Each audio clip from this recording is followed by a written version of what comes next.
kila mwezi wa maisha yetu Mungu analeta mawazo mazuri ya kutaka kuokoa maisha yetu, kuokoa familia yetu, kuokoa nchi yetu, kuokoa kazi zetu. Lakini kusudi hiyo mawazo itoke kuwa mawazo na igeuke kuwa kweli, inahitaji mambo 9 kubwa. Na bila hii mambo 9 kubwa, hiyo mawazo mazuri ya Mungu itakosa. Nehemia anasema, Nehemia 2:11-12, Mungu aliweka mawazo ndani yake ya kwenda kujenga mji wa Jerusalem. Hiyo ndio mawazo. Lakini alipata mawazo hakuwa Jerusalem, alikuwa katika nchi ya kigeni. Ana miaka mingi hajawahi kufika. Ana miaka mingi hajawahi kuona, na miaka mingi hana ripoti yoyote kuhusu taifa ya nini? Ya Israeli. Wewe hiyo mawazo ni kazi. Jinsi afanyie mawazo kazi inashindikana. Unajua nitaja subiri. Aliposikia mtu anatoka Jerusalem, kazi ni yake anani? Akasema haleluya. Kwa hiyo mawazo yanisumbua miaka mingi. Siwezi kuanza pasipo kupata nini? Kupata nini? Taarifa. Usikile kitu nataka kufanya. Anaona nani anafika. Unisikilize. Akamuuliza akasema, hapa hii mawazo nimeipata kwa Mungu. Hii mawazo imekaa kwa moyo wa muda mrefu. Hii mawazo ni Mungu ameweka ndani yake. Nimeshindwa kuifanyia kazi kwa sababu sina taarifa hiyo. Sasa anaanza vipi kule wetu kwenye umetoka, ndugu zetu wako kwa mji wetu uko na malango yake. Ani alipompatia ripoti, anasikia kuna hiki number 1. Wale watu waliobaki kule wako kwa siku, kisha sikia ziki, ni shida nyingi, si shida moja. Wako kwa ziki na mateso. Ukuta wa Jerusalem ubomolewa na malango yake imeharibika. Unajua nini Nehemia kufanyia mawazo ya Mungu kwa muda wote? Alikuwa anakosa kitu ya kwanza ya mwili. Na watoto wa dunia wana akili kushinda watoto wa Mungu. Watoto wa dunia mawazo yao yote wanapata inafanikiwa kwa sababu wanaanzisha na kitu ya kwanza. Na wanaita nini? Leo naweza wanaita kama wazungu wanataka kufanya kitu kwa Afrika, hawakuje mara moja kwa kwanza. Wanakuja kufanya research, utafiti. Alikuwa na mawazo mazuri. Mungu ameweka mawazo mazuri ndani ya moyo wake, lakini hajui aanzie wapi, afikie wapi na afike wapi. Sasa tunapopewa mawazo mazuri na Mungu, aianze mara moja, itafeli. Kule mwisho itakuwa disaster, utashtuka, mamilioni na mabilioni yote inapotea kwa sababu haikufanywa nini? Utafiti. Ni mawazo mazuri Mungu ameweka ndani, lakini ana miaka mingi hajawahi kwenda kwao. Hajua kuna nini na nini hakiko, na nini kiko, nini kinahitaji, na nini haifanye nini. Sasa inahitaji kwanza apate mtu mwenye anatoka kule, ndio aanze kumwelezea kule kuna hiki. Lakini hii ni utafiti ya kwanza ya kusikia haijatosha. Mara mingi makanisa ya kiroho wa Kristo na kanisa ya kiroho wanafeli. Mungu anawapatia mawazo wanaifanyia bila utafiti hiyo. Nikupatie mfano mmoja wa mhubiri mmoja. Alisamelewa lakini mpaka asijue kama amekubaliwa katika vision na Marekani. Mhubiri mmoja kwa mwinjilisti ndani ya kanisa akapata vision, anaonyeshwa jina ya mji, lakini Asia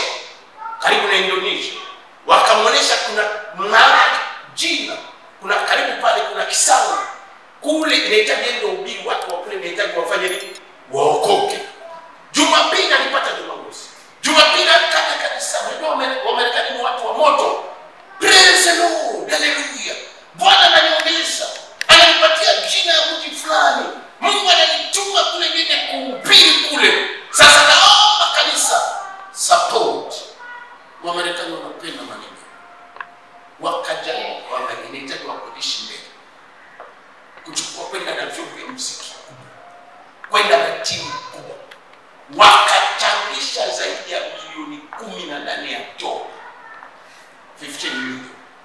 Kanisa kachana.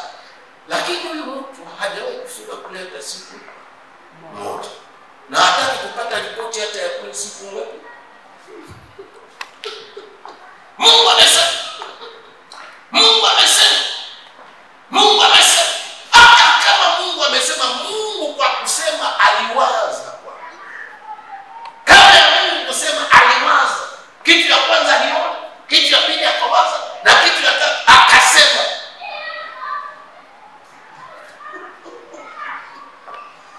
Basi kanisa ilichanga pesa. Mwezi mbili walichanga pesa, maswali kwa kanisa kubwa. Virginia wakaeleza milioni 15. Wakatia vyombo kubwa. Wakaenda watu 30 na ndege. Mungu amewaambia wakashuka ya airport. Wanatoka sasa, ndio wako wanajiuliza wakiwa tayari wanaenda kufanya kazi. Waliza tunaenda mahali fulani. Wakamwambia hapa mchukue gari mpaka pale mtafika, kuna mtu kule. Ndio hawajua hawa watu wenyewe, hawajua wanaenda kufanya nini. Wakakodi gari 4 mpaka kufika Kumari. Wakakuta watu wa mamutu. Wakauliza sisi tunaenda mahali fulani. Wakamwambia hiyo mkodishi, mtakodisha na mtafika. Basi yokozoa sura. Wakodishi mtafika. Wakiwa wakachukua boti moja kubwa ya kuwabeba wao na boti moja kubwa ya kubeba vyombo mingi ya muziki. Wakiwa naenda sasa, ndio mwenyeji akawauliza, na mnaenda kule kufanya nini? Wakasema Bwana ameongea na sisi kutoka Marekani. God speak to us. Tunaenda kuhubiri watu wa kule. Mungu anataka watu wapate kuokoka. Huyu mwenyeji akashtuka. Akasema mahali huko na dada hakuishi watu. Kuna vitu mbili pekee yake. Kuna miti ya nazi mingi. Nikakisanga kwenye kuna mito ya nazi mingi na ni ndege kunguru wanakuwa hapo wengi. Sasa no, si kweli. Mungu anaongea na sisi.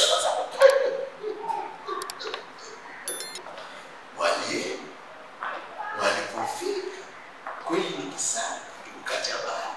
Ndio inaitwa hiyo na jina kweli hakuna. Lakini ilihitaji afanye utafiti kusudi aelewe lugha ya jina la Bwana.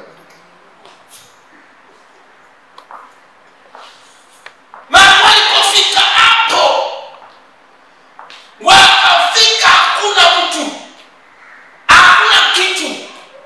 Ni miti ya nazi zimejaa kisanga zima na kunguru. Milioni 10 $10. Yote walirudia Marekani, walikuja kuomba msamaha kanisa. Kweli kwa sababu kazi yetu ni kusama. Lakini kwa kuamini inahitaji chukue tena miaka mingi sana.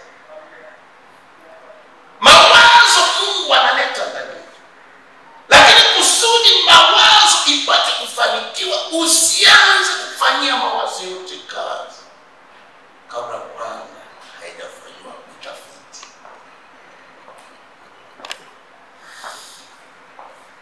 Kwa Mungu sema jua iwe, tena alikuwa amefanya utafiti, anaangalia inahitaji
huyu. Anambia lazima nikutane na huyu. Niongee naye. Huyu. Na mama tu anakuja. Kuna jambo tukunapenda kufanya. Lakini hatujapata utafiti 100%. Mungu anambia lazima ukutane na huyu mtu. Kusudi hii mpango ni yako. Lakini naogopa mpango yangu itafeli. Wakristo ni Mungu alishasema. Ni Mungu alishasema. Sawa, ni Mungu anasema, lakini kabla ya Mungu kusema aliwaza. Na katika kuwaza alitaka hii kusudi kuwe samaki kunahitaji nini na nini? Kusudi kuwe ndege kunahitaji nini na nini? Kusudi kuwe mtu kunahitaji nini na nini?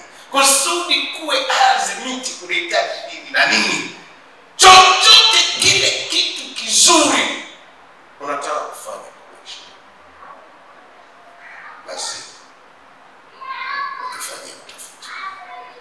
Na kitu chochote utafanyia utafiti, utasikitika. Mungu ana akili. Watu wa kanisa ya kiroho, Mungu kiroho ni kusema ana akili. Mungu ndo ana akili. Moja ya jina yake, anajua yote. Mungu si mjinga. Hapana. Mungu anajua yote. Na kama anajua yote, kwa hiyo ndio mtafiti bora kupita watafiti wote. Sasa katika mkungu wa makanisa yetu ya kisasa ya kiroho, una vitu vinaendeshwa.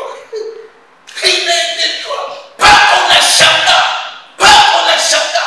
Waangalia South Africa pale ukienda Johannesburg. Roho mhubiri kila Jumapili analisha washirika nyoka. Na unafungua kinywa. Anaingizwa nyoka. Kiutafiti tunyoka ni picha ya shetani. Utawala wa Farao, picha yake uwakilishi ni utawala wa Farao unawakilishwa na cobra. Yeremia alikuwa na mawazo mazuri. Mungu ameweka mawazo mazuri. Na sasa Mungu ameweka mawazo mazuri. Tunataka kuwa na washirika kwenye kuna makampuni. Tunataka kuwa na washirika kuna viwanda. Mungu akutuitia tu mambo upuzi, ujinga. Mungu anasema mniite nami nitaitika. Nitawafunulia mambo makubwa. Mungu atuitie mambo madogo. Mungu anatuitia mambo makubwa. Lakini kusudi hayo mambo makubwa ifikie, lazima tunahitaji kufanya kitu kinaitwa research. Kwa French, research. Kwa Kiswahili, utafiti. Na maybe ataelewa sasa. Kabla ya Mungu kuja kukaa, Mungu alianza kuongea na Mungu kwa Nairobi. Lakini nimekuja hapa mara. Kuna siku nilikuwa tena. Hata siku nilikuja mlingoni. Nakuja. Na Nehemia sema mawazo hapajaambia hata mtu ngapi. Mmoja kwa sababu hajakuwa na uhakika ya hii. Mawazo imeelezwa wakati tayari kwanza wewe mbeba mawazo umepata tayari uhakika wa hii. Lakini mawazo haielezwe kabla haujafanya utafiti wowote. Sasa haya mawazo Mungu alikuwa ameweka ndani yangu. Sikuwa yaambia mtu yoyote. Lakini baada ya kufanya utafiti, baada ya kujua kweli ukuta wa Yerusalemu umebomoka, baada ya kujua kwamba malango yake yameharibika, baada ya kujua kwamba hawa watu wako kwa shida na ziki nyingi, asema wazi, nataka kuikaza.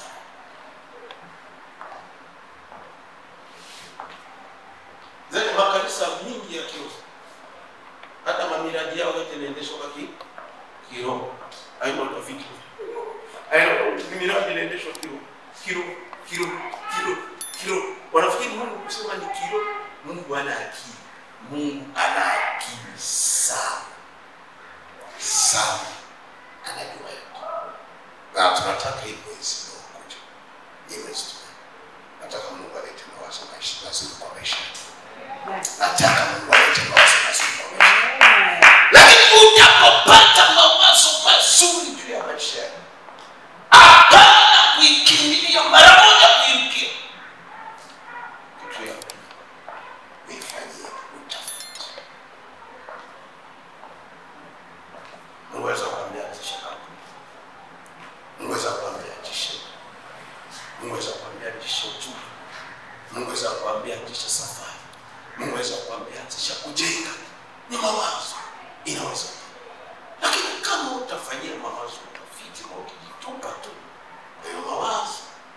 bila kutaka kufanyia research itakuumiza.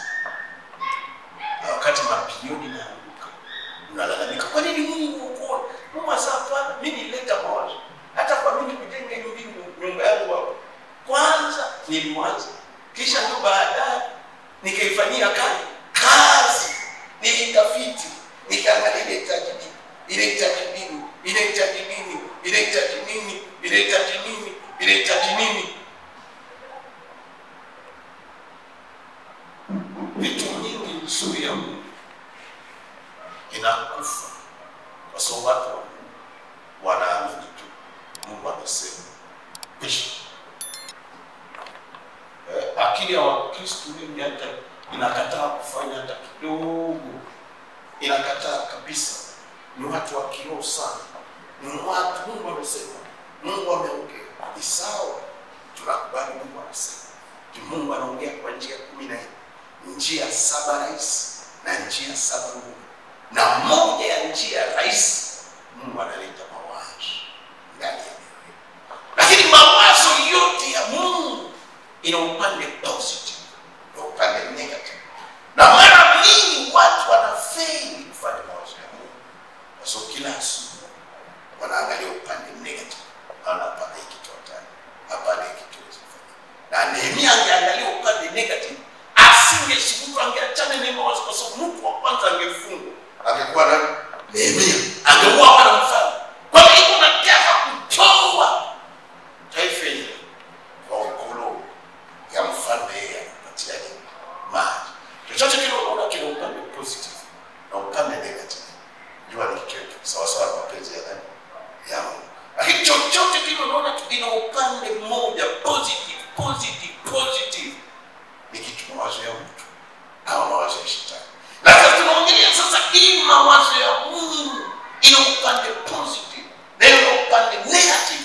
Hata kama ni mawazo ya Mungu, haianzi kurupuka. Lazima kwanza ya mawazo tufanye nini? Utafiti. Tujue tunahitaji nini? Inahitaji nini?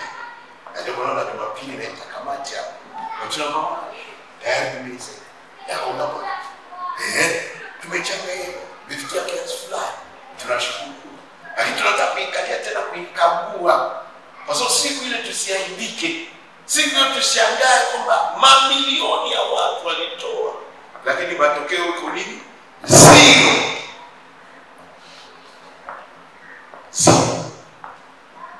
Nasema anawaambia kama Mungu anaongea, nilikwambia usiku nikwambia ina mawazo yeye.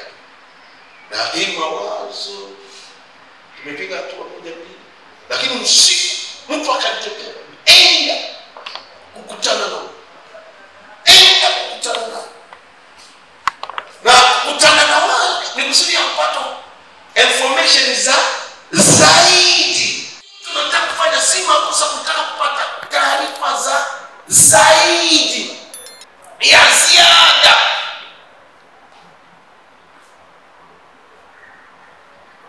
Na kitu chochote utafanya bila kupata taarifa yake kabla, basi unacheza mchezo wa pata potea.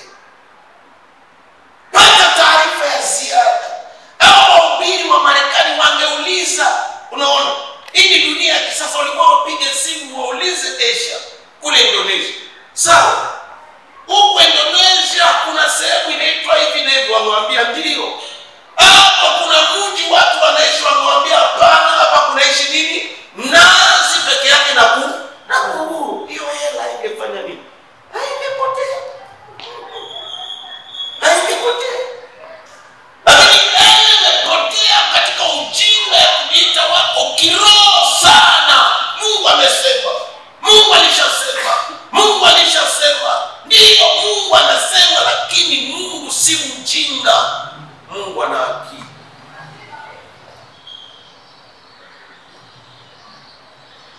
Kama Mungu ana akili, tofauti ya mtu na nyama, tofauti ya mtu na samaki, tofauti ya mtu na ndege. Unajua ni nyama ina mwili na mtu ana mwili. Nyama ina damu na mtu ana damu. Lakini tofauti ya mtu na mnyama na samaki na ndege, mtu ana akili. Lakini nyama wanahisi, wana pesa, hawana akili. Na mtu akianza kufanya vitu kila kutumia pia akili kuipatia nafasi yake, huyu mtu hana jina mbili, ni nyama. Lazima mtu akili ya mtu ipate kufanya na nafasi yake.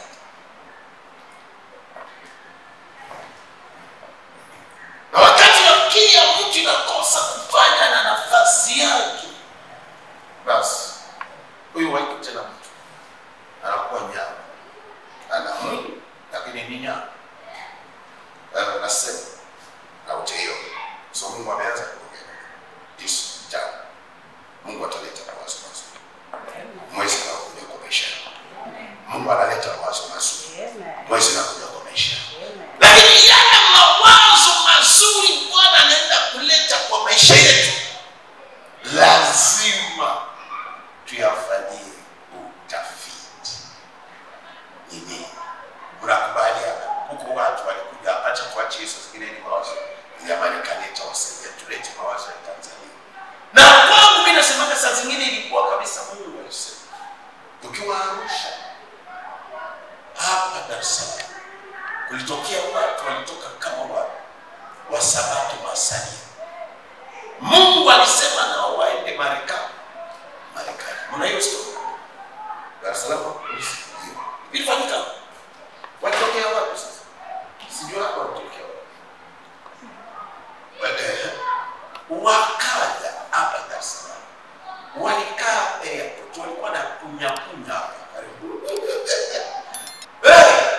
Walitoka kuliko mahali walikuwa. Mungu anawaambia wanaenda Marekani. Wakatoka kule wakaja kabisa airport wanazunguru. Lakini hata mmoja kati yao hakwenda airport. Kwa sababu mawazo yanawezekana ni ya Mungu kweli. Wasema waende Marekani.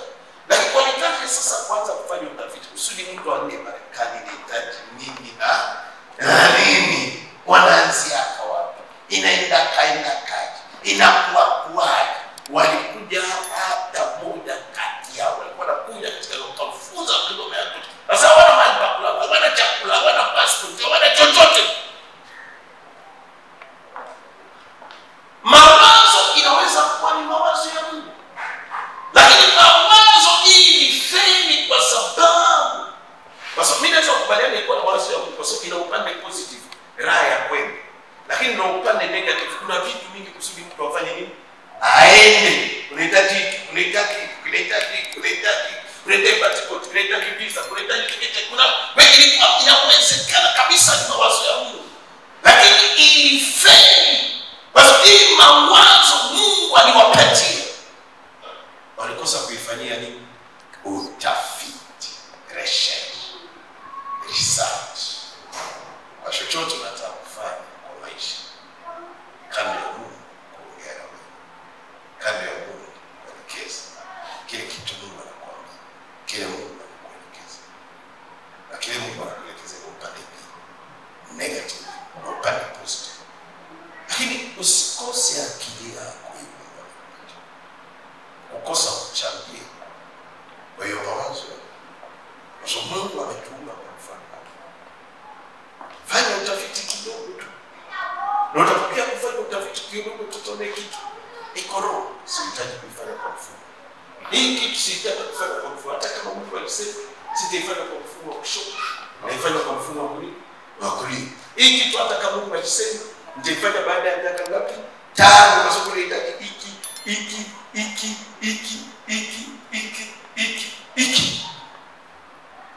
Angalia Mungu ndio anaongea na wewe. Na bila mdomo. Sasa jenga safina. Bora ni mawazo ya Mungu anatangaza. Na kama ingekuwa na utafiti, haingejengwa kwa sababu kujenga safina ilitumia miaka 120. Nani ana miaka 100?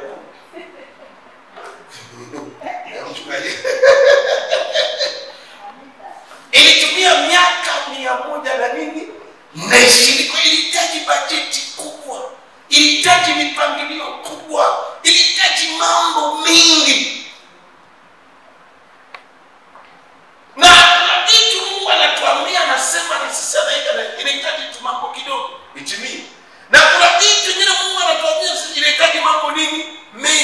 ilifanya nini? Itimie. Nikupatie mfano mwingine. Ukisoma katika kitabu ya Mwanzo 15, Mungu alipomtokea Ibrahimu kulalamika atapata watoto wanakufa. Mungu amwambia hapana. Mkeo katazama. Kisha akamwambia uzao wako. Ibrahimu aongelee tena juu ya mtoto kwa ongelee uzao wako. Sasa itabebwa kwa nchi ya nini? Ya kigeni. Na watakaa kule miaka 450. Kisha mimi watateswa. Mimi Mungu nitakuwakomboa kwa mkono wangu na nitawapiga wao na nitawatoa na mali mingi. Uko na nini? Lakini Israeli angalia. Ibrahimu akamsaidia Isaka sasa Yakobo 12. Baadaye uzao wake ikapatikana Egypt. Wakaanza kuteswa. Miaka 450. Ilipotimia Mungu alisema atakuja kuwakomboa. Hadi Mungu akuje kuwakomboa. Mungu anatuma mtu. Na inahitaji mikakati.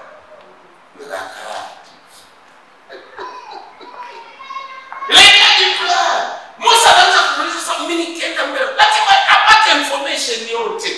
Hata kama Mungu amemtuma sana, lakini nitakwenda mbele ya Farao. Huyu mwenye iko super power. Akiuliza na nitakwenda mbele ya watoto wa Israeli. Wale wenye walinikataa mimi siwe kiongozi yao. Wakiuliza nitasema ni nani? Sasa kwa tuambie.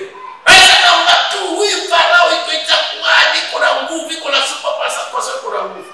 Alichukua hivi, inyo hivi, tupa chini. Inageuka ndio. Sasa atakapokataa, ingiza mkono kwa mfuko. Itageuka. Anaanza kumpatia mikakati. Na kwa sababu Musa alikuwa na information ya kula kila na siku nyingi, anajua power yake. Lakini ni mikakati gani tu? Kwa Mungu wakomboa. Utakusa Mungu alihusika kwa 50% na binadamu walihusika kwa 50%. Ilihitaji Musa na Farao. Ilihitaji Musa na Haruni kila siku. Wewe kwa Mungu kufanya lazima Musa na Farao. Na Haruni wende kwa Farao. Na mbele kwa Mungu kufanya lazima Musa au Haruni wenyewe fimbo. Kwa kuna sehemu ya Mungu kwa chochote mawazo ya Mungu umekandanya mtu.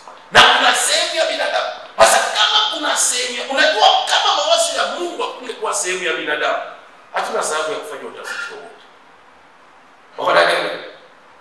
Kama kungekuwa sehemu yetu, kwamba Mungu atatubariki, sisi tunafunga mikono. Tunaona magari vile yanaanguka, manyumba yanaanguka, mashamba yanaanguka. Sisi hatuna shida. Lakini kusudi tupate gari, inahitaji mtu naye afanye nini? Sehemu yake. Kusudi mtu apate kujenga, inahitaji nini? Sehemu yake. Sasa sehemu ya mtu, sehemu ya Mungu ni ya kiroho, na sehemu ya mtu ni ya kiroho.